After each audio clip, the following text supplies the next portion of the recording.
Color TV. Color TV machiegni pacho. Ma e odwa.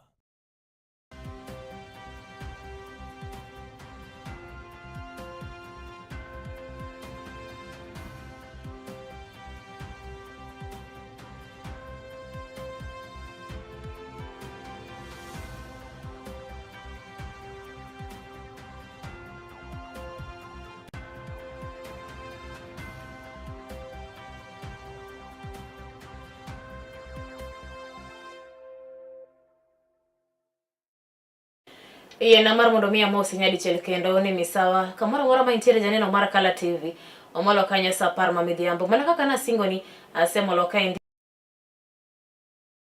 dwaro bende koro nitiere mar mondo mi sirikal mamalo one kanyo eko ni oketo tim chik marito kanyo eko jogo eko moro ratich gi e pacho kaendi. Mano en kwayo mogolo kanyo endo kod moko kuom jokedi ratich oganda mantiere kaunti ma Kisumu kotelnegi kanyo endo kod migosi Collins Kodhek e kinde mabende odiochieng' ma kawuono ni endi ne gichung' kod jogo mane koro ratich gi kod obila e kaunti dendo ma Kisumu. E kindego jogo bende mane koro kanyo ratich gi kod obila mano chwalo kanyo kod magina bende koro kwayo mondo miyo ne. But we are saying that this should just be the beginning of the journey. Acknowledge that there have been violence before in 2017, in 2007 and years before, and that these people also deserve justice.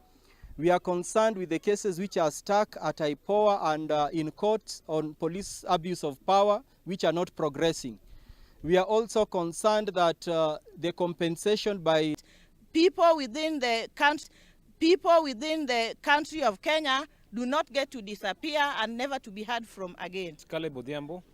I am a survivor of Kisumu Kondele ward. Kuna evidence zangu nilishapeleka IPOA na bado sijapata haki. Nataka niongee na President William Ruto kama anaweza kutupatia hizo pesa tufanye nao vitu zetu, because tangu hao watu wanipige Chiel mondo waluong delegates ga all the wards in this county duto one around 350 members my elected mondo giwuo nikech maendeleo ni giweggi gin the delegates makagi convene to giwuoyo kaka any organization mwang'eyo nyako bede gi jok moko ma represent the organization. Gimanyo waneno kotimore e pap ka jiringo kotingo placards ka wacho weche moko kare ok ne ber ahinya. And my mommy awacho ni waluongo meeting mar all the delegates tarik 2 dwe mar Julai, dwe mar 7. Waluongo gi wabro wacho negi kama onego bed ni warome mondo wawuo machiel monendo kuongo en wach mar yudo ne nyithindwa machiegni kaendi tich manyalo yudore. Mar ariyo nende en kaka konyruok wanyalo yudo kaluwore kuomgi gi mpango margi makembe mang'eny konyogo jogweng' man kodgi machiegni.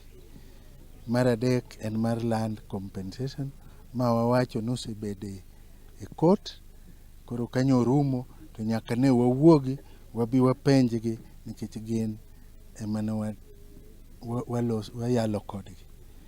Ka koro osetim wacho kodgi. Mar ariyo issue magiwacho mar support ma KA nyalo chiwo ne alwora mar airport kae, the corporate social responsibility. And issue mar adek en issue mar pending land compensation.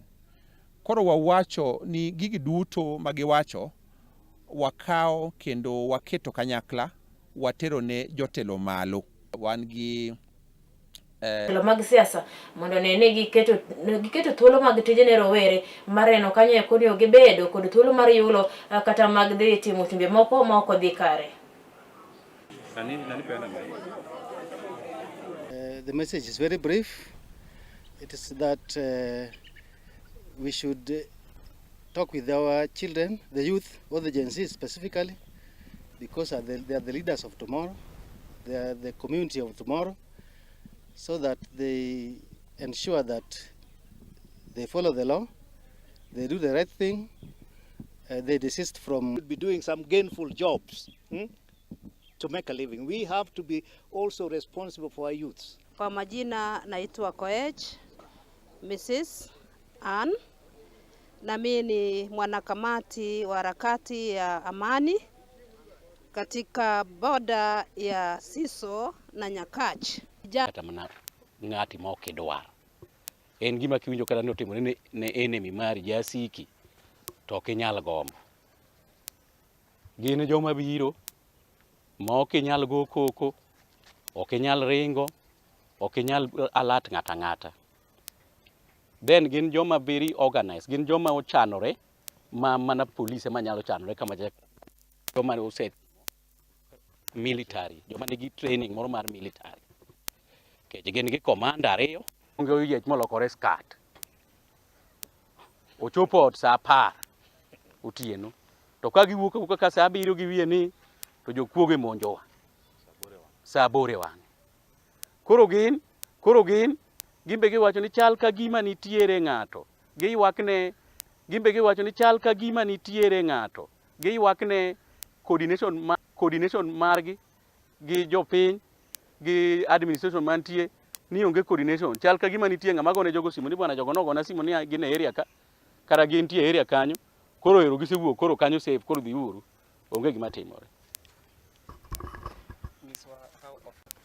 Gini an iluonga ni Francis Owino.